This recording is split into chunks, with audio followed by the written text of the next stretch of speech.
एक जमाने में एक छोटा सा गांव था जिसमें एक सीधा, सादा और नेक दिल आदमी रहता था, फुलू मियां।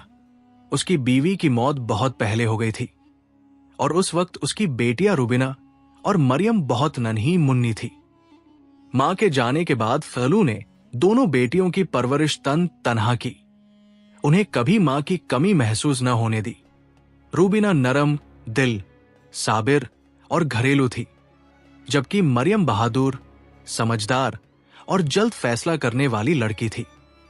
दोनों बहनें आपस में बहुत मोहब्बत करती थी और अपने बाप की आंखों का नूर थी।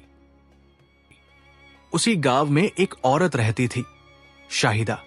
जाहिर में तो वो गरीब और बेसहारा होने का ड्रामा करती, मगर हकीकत में वो चालाक, झूठी और चोरी छुपे लोगों की चीजें उड़ाने में माहिर थी।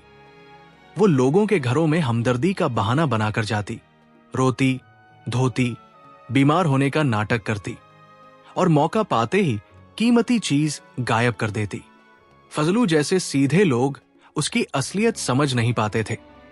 शाहिदा काफी अरसे से फजलू जैसा सादा मिजाज आदमी ढूंढ रही थी ताकि वो उसके घर की मालकिन बन सके। वो लगातार फजलू के पास आना जाना शुरू कर देती है, कभी दर्द का बहाना करती, कभी भूख का। आखिर एक दिन फजलू ने हमदर्दी में आकर उससे शादी कर ली।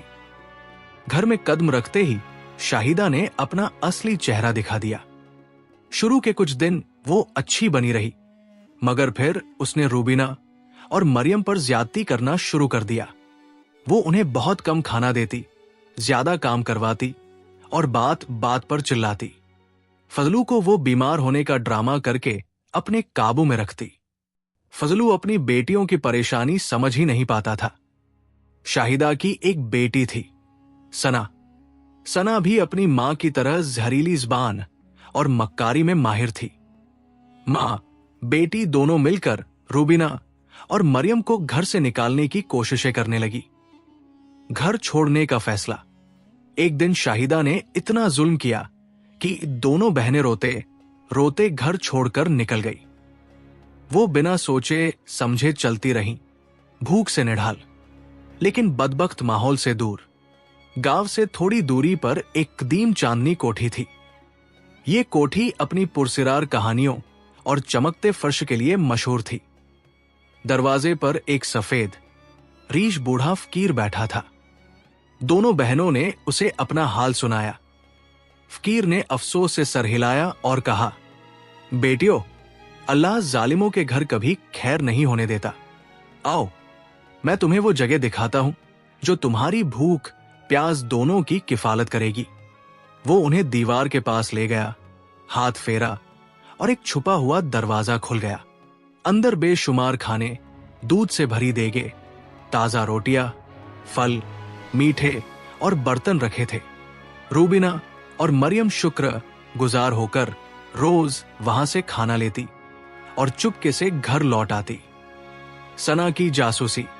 कुछ दिन बाद शाहिदा को शक होने लगा कि दोनों लड़कियां न कमजोर हो रही हैं, न बीमार, जबकि वो उन्हें ठीक से खाना भी नहीं देती।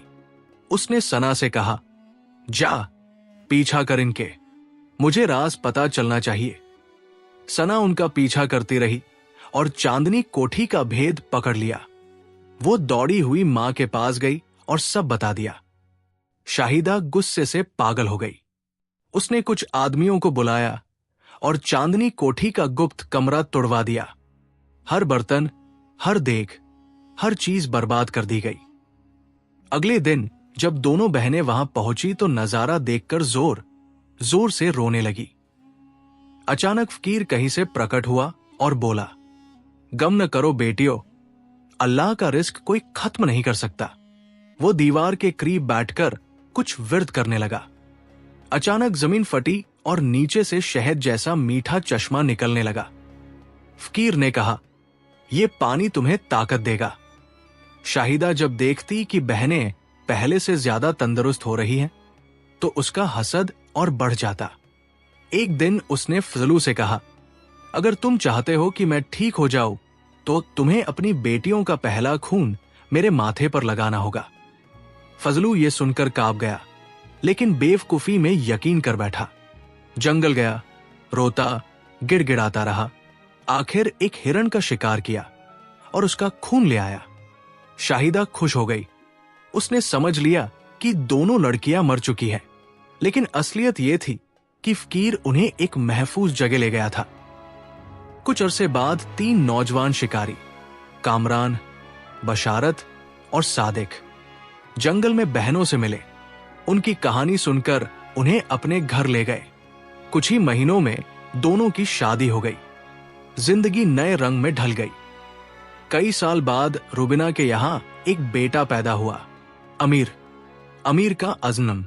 अमीर बड़ा हुआ तो उसकी खाला मरियम ने उसे सारी कहानी सुनाई। सब फकीर के पास गए। फकीर ने दुआएं दी और कहा, अब अपनी जिंदगी मोहब्बत और इंसाफ से गुजारना। घर पहुंचे तो फोलू ने बेटियों से माफी मांगी। उन्होंने उसे गले लगा लिया।